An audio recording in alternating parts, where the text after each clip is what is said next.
Okay, well, welcome to Operation Snowball Inc.'s board orientation. Unfortunately, the last couple minutes, some people weren't able to attend, and Patrick is in Chicago. He's our chair, and he would try to jump in, but he was afraid to facilitate, not knowing what kind of internet connection he would get. I don't want to take up a whole lot of your time. We'll try to go through these slides as quickly as we can. If you don't go too fast or you have questions, just jump right on in there. It's pretty just kind of basic stuff to begin with, but you'll get started. Well, tell me my... Okay. There are three sectors of American society. The private sector, composed of business and industry, exists to produce a profit for their owners. The public sector, which is government, exists to serve the people. And then there's a nonprofit sector, which we're a part of, that exists to serve a social purpose or cause.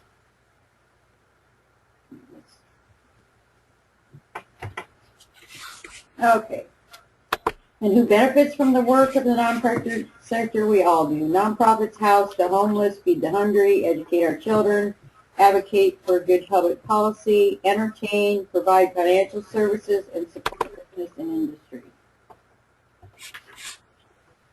The work of the nonprofit sector touches millions of people every day and provides the necessary services that keep society running without putting additional burden on the government. These are a list of types of nonprofits. I'm not going to read all these to you. Where we fit is the charities. We're a Section 501c3. Actually, that top one there on the list, that is the most common type of nonprofit. Well, approximately 1.6 million nonprofit organizations in the U.S. combine revenues of more than $670 billion, and 1 in every 12 Americans work for a nonprofit. 56% of adults volunteer, and combined contributions in 1999, the slide's a little dated, was $190 billion. Now, about Operation Snowball. Okay, this is our mission. Through the development of leadership skills, Operation Snowball shall be a youth and adult partnership, providing awareness and prevention of alcohol, tobacco, and other drug use, while encouraging healthy decision-making in an active community of caring. This is our vision. You can see that the board did this in February of 2004. And in a perfect world, youth would grow up to be healthy and drug-free adults. The history of Operation Snowball, we began in 1977 through a group of students who had attended the Illinois Teen Institute, and they wanted to continue doing prevention when they got back home, and they continued with the same type of model. Then this is where our community of caring foundation was built. In 1981, IATA registered the Ellis name and logo statewide, and then we were incorporated in 1987. We are actually celebrating 35 years of Snowball this year. Snowball is a prevention process. It started out more of just an event and giving kids something else to do, but we have evolved into a more year-round programming where we do a comprehensive group of planned activities, not just the overnight weekend event. Foundational beliefs. When Snowball began in 1977, the group saw an opportunity to develop a program that focused on, youth leadership and empowerment through using that ITI model.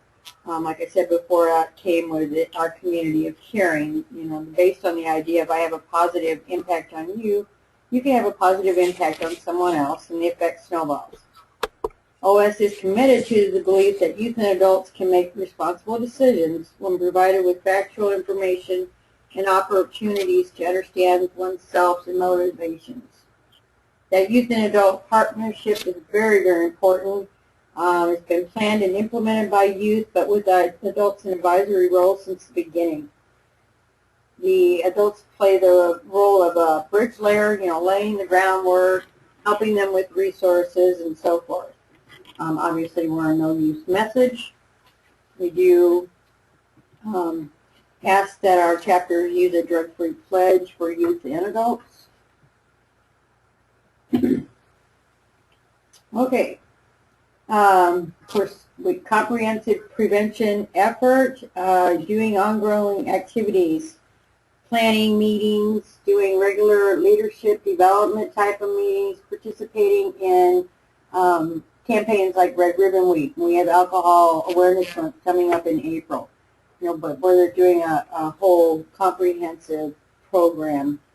The philosophy and purpose is that ongoing youth and adult partnership to promote growth, leadership skills, and healthy decision making. Model with governance, we are governed by a volunteer board of directors, which you have graciously become a part of. I hope you will enjoy the experience. The Snowball models, you probably all are aware of what these are. We have Snowflurry for the preschool age, Snowflake for middle school. Snowball, of course, is our biggest group, and those are the high school students. We do have Segues for 18 to 22-year-olds, and Blizzard is for families, and then we have Snocap for senior citizens. The OS family makes up those individual chapters. I think we were at 122 when I looked the other day. I'm in the process of doing all the renewals. The OS Board of Directors. We do have international chapters. They are located in Poland and Lithuania. We have a chapter in Russia. We have had chapters in China. We actually, a few years ago, had chapters in Bogota, Colombia. So, we have reached out across the world. OS staff, well, let's jump to IATA. IATA is the Illinois Alcoholism and Drug Dependence Association. They are the trade association for prevention, treatment, and recovery organizations in Illinois. They also manage our grant. So they manage the grant for Operation Snowball, and they manage the grant for the Illinois Teen Institute. This allows everyone to share staff and resources. Now OS is incorporated as its own entity, but I'm the main staff, of course, but everyone else here, and we're a staff of 6 right now, and that allows everyone to help with what we're doing. Of course, ITI is the teen conference held in the summer, the same model as Operation Snowball. A big part of what they do are community action teams, where they meet several times throughout the week and go home with an action team. A lot of the times that is to start an Operation Snowball chapter or to plan their activities and events for the following school year. Other affiliates, we are, members of the National Association of Peer Programs. We're a certified program. The National Association of Teen Institutes. And actually, we're a founding member of NATI, and I am a secretary of the board there. We are members of the Community Anti-Drug Coalitions of America, CADCA, where actually I'm going next week with another staff member, and we're taking 3 teams. We're real excited about this. We haven't been able to do this in a long time. Hopefully, we will be able to continue doing that as soon as we find out what we're going to do as in funding. And that's another story. About Operation Snowball. Sources of income, 75%, that's state grant. That's why that RFP that we just completed with DHS is so very important. We do get substantial money from the Sabrina Goodman Center. It's a affiliate of Lillian and Larry Goodman Foundations. That has been over the last 3 years. We just started to build a good relationship with them. And then 3% are accreditation fees. 2% is contributions. Those contributions mainly come from being a member of Community Shares in Illinois. They're a federation of about 80 nonprofits, charities in Illinois, and we get donations through workplace giving through them. Like I said before, the DHS and the Goodman Foundation, our budget right now is $162,000. We did just learn that we are funded through the end of June until DHS decides who they're going to grant through this last RFP process.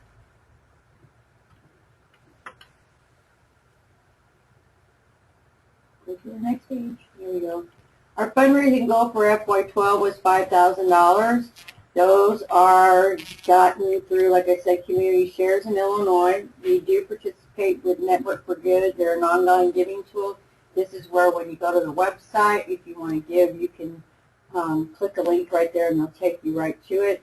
iGive is an online shopping tool that there are the stores give a percentage of their sales to the charities. Prevention Partners is a site, and they're located in Texas, that provide prevention campaign materials, and they can be customized. And if Chapter 5 things through there, through our link, we do get a percentage of those sales too. So we've been really trying to work hard on some fundraising efforts, and through the board, Terry Belgio, who is your aunt, I believe, right, Brianna? Has been a real strong advocate for doing some fundraising and different ideas. I know we have some things going on that we're going to talk about at the next board meeting in celebration of the 35th anniversary and Red Ribbon Week. This is just fundraising that the board is asked to do, promote the tools. We need to actively try to recruit new members for Community Shares in Illinois. If we can get those employers to allow their employees to give to Community Shares every year as a paycheck deduction, that comes back through Community Shares directly to us. Community Shares does do a share amount. Mostly what that is to help Community Shares with admin fees. We don't get a whole lot of actual dollars from that, but it gets community awareness. It gets us to, like, I work with a Springfield group of charities down here that, we're actively always putting together the restaurants, obviously, but working on employers and so forth. Of course, make personal annual contributions and provide names of potential contributors. The Goodman Center, for an example, that came from a connection with, with Spike there in Naperville. Everybody still with me? Yes. What is wrong with my PowerPoint? Okay, the Snowball strategic plan, and I'm not going to spend a lot of time on this because this is about 4 years old, and until we see what our funding streams are going to be, we need to rework this strategic plan as a board. A lot of these things have actually already been done, but these give you an idea of what that strategic plan looks like right now, and ideas, where we're going and what we were intending to do so far. But a lot of these have already happened. And we did it as a logic model, so we have inputs, and we have some short-term outcomes. A lot of these things are ongoing too, but the needs assessment of chapters, increase the number of workplace donors. Oh, see, marked I, and we don't even do that anymore. See, increase funding of opportunities. The SEL means social emotional learning, and we have done this. We have a paper that shows how Operation Snowball meets the Illinois State Board of Education's social emotional learning standards. It's very helpful for chapters to get school support with, and buy-in from them. Some of the other evaluation stuff, NREP is a National Registry of Evidence-Based Prevention Programs. We're kind of in the middle of working on that. We have a hard time because of a control group, and we just got one in Naperville, and the actual data didn't come out actually favorable. It's really kind of strange. But it's hard for us to prove that we keep healthy kids healthy. You know, a lot of programs can say, well, we reduced tobacco use by 20%. Well, it's kind of hard for us to do because our kids aren't smoking or doing anything to begin with. Increase the number of youth advocates. I'm hoping that these teens going to Washington, D.C. with us next week. I know one at least that will be a board member. We've kind of lost that a little bit because of budget cuts, and we've had to change a lot of our meetings to conference calls. And of course, you know, we're just talking about business to be most of the agenda, that it's hard to keep youth interested. Intermediate outcomes, the ISB, the State Board of Ed, and CASEL is the collaboration of academic, social, emotional learning. We're still working on the actual recognition part for them. We talked about NREP, long-term, increase in name recognition, financially self-sufficient. We're trying to work on not being totally reliable on DHS. Helping the school-based chapters able to secure admin and financial support, change community and school norms. That is more of changing what's happening in the communities, like the recent smoking ordinances that we've seen. We've had some of our chapters that have worked on, smoking ordinances in their parks, things like that. That's what that means. Of course, the impact of the participants to reduce or delay the onset of personal ATOD use. And youth who receive normative messages about the advantages of remaining ATOD-free, reduce or delay onset of ATOD use. This is our org chart, except this vacant. Well, that's actually a full-time person we hope to hire if DHS accepts our proposal. We have hired a part-time person, CJ, to help with ITI and some with Operation Snowball. Excuse me. And CJ interned with us a couple of summers ago, and he has continued to volunteer with the Illinois Teen Institute every summer. So it's really nice to have him. I think I already hit all those. Okay, about the board. The board structure. Operation Snowball is divided into 10 regions across the state. And then we have a District 11 and 12, which are at-large seats that cover, each one covers, 6 of the other. Well, it's not 6 actually, but it's by population. Excuse me. And the chapters every other year vote for half of those seats. They're 2-year seats. If there's a vacant seat, you might be in a 1-year seat and have to do the election process next year. I can't remember where the one is at. Patrick Farrell is the chair. Spike Brocious from Naperville is the vice chair. Linda Pfeiffer is our secretary. And Rob Groupie, he's from Effingham and is the treasurer. And Charles Waxman is the past chair. These are our current committees. Patrick asked me not to spend too much time on those because we think we're going to have to revamp those a little bit, but they're pretty straightforward. In fact, I went on and made one change put the finance committee with fundraising. The finance committee used to be a committee with itself and it really didn't do anything. So it needed to be with fundraising. Public relations and marketing is one committee, and then we have a chapter development committee and a youth advocate committee.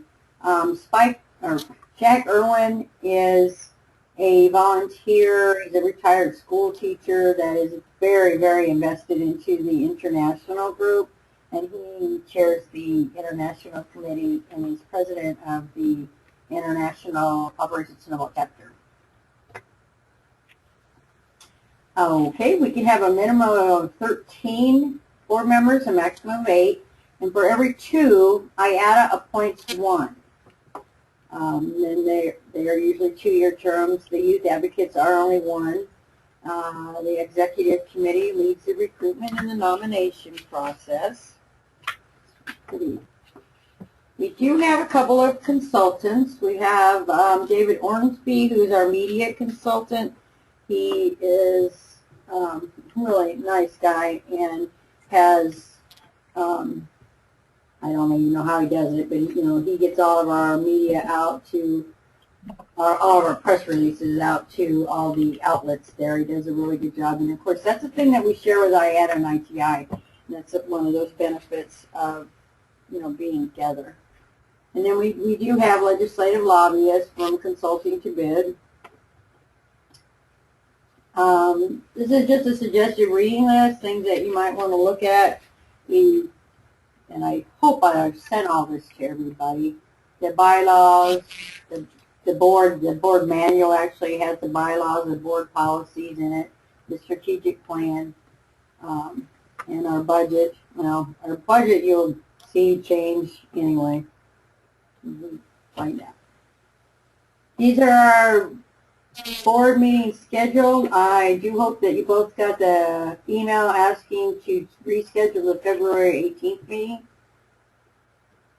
Did you get that? Yes, I did. Yes. Okay.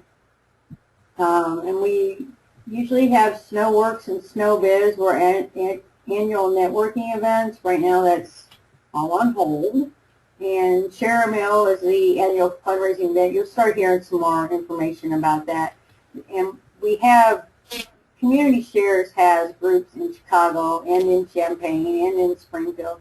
So there's all kinds of restaurants that you can participate in. Even though we're not actually staffing them or anything, they still benefit us by helping Community Shares.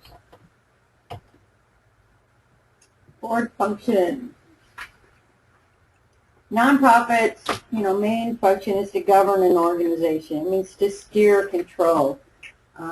It's legal authority to establish policies and make decisions on behalf of the chapters and keep everything accountable. Well, I think we talked about financial stuff here in a minute.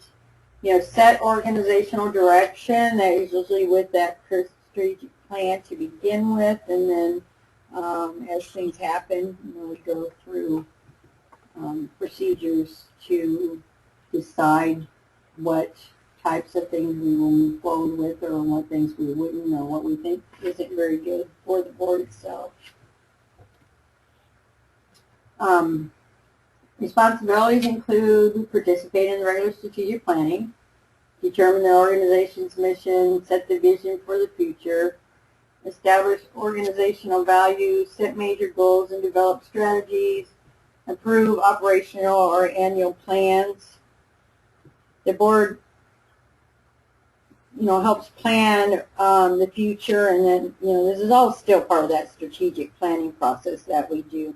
But in, many cases, like I take the lead in developing a lot of this stuff, especially budgets and things like that, and then it is brought to the board for discussion and approval.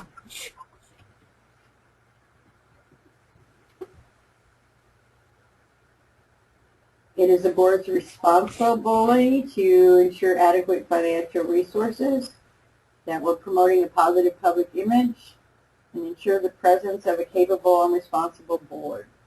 You hold each other accountable. You're responsible for protecting, our public image, and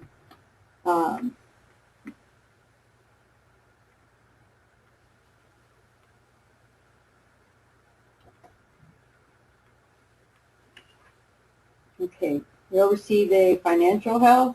That's reviewing and improving the budget. You review an annual audit and we approve financial statements at every meeting. Minimize exposure to risk, ensuring that we have the proper insurance, risk management policy, just, safeguarding the, organization from possible harm. Then we measure the project as a strategic plan, of course, and see if we're reaching our goals and objectives. And monitoring that, that evaluation is looking at the board and the strategic plan and seeing where we need to go from there. You're also responsible for making sure that we comply with all federal, state, and local laws. Let's see. This is just some pretty standard things. Any type of nonprofit board, act in accordance with legal standards. To duty of care stipulates that board members stay informed about the operations of the organization and ask appropriate questions. This means attending meetings and reading board materials. Duty of loyalty requires board members to show undivided allegiance to the organization's welfare. This means that board members should avoid conflicts of interest and make decisions in the best interest of the work of the organization.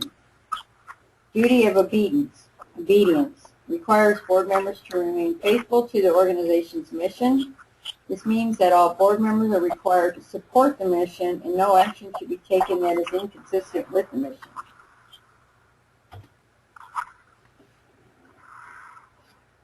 A board member should be an active participant in the governance of Operation Snowball. That means that board members should show up for meetings, read materials, stay informed, and be ready to participate in making decisions on behalf of the organization.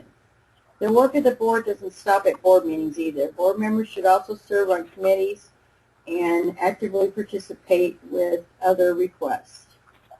Board members also volunteer their services outside of their board work, especially for Operation Snowball and the Illinois Teen Institute, where we have very little staff. Sometimes we need the work of board members to help with organizing activities, planning events, doing research. Right now, Linda Pfeiffer and I are working on our revised prevention resource guide. There's just a lot of opportunities in different ways that you can help. And of course, on the chapter level, there's their help that they need. I think both of you are already doing some of that. Outside of the board member, be active community ambassadors, promoting our mission, service, and achievements, as well as bringing community perspectives to the attention of the board and staff. A board member can serve as an ambassador by assisting staff with legislative and officials when it's appropriate. We do a lot of advocacy days, especially when we have budget and laws and things like that we're working on, and having IATA to guide us is just invaluable.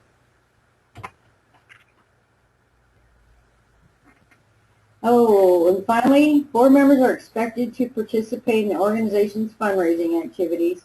This may include making a personal financial contribution, providing names of potential donors or scholarship providers, going on funder visits, writing thank you notes, attending fundraising events, and act as a resource to staff, hopefully with ideas on fundraising and potential contributors. And that really, should be about the end of anything. Do you have any, muted there. Sorry, I didn't see you come in. Any questions? I know it's just a lot of information at once. It just gives you an idea of how this board works. We're pretty informal, warm, fuzzy type of people, I'm sure you are expecting. We try to have a lot of fun, but we're, again, very serious about what we're doing.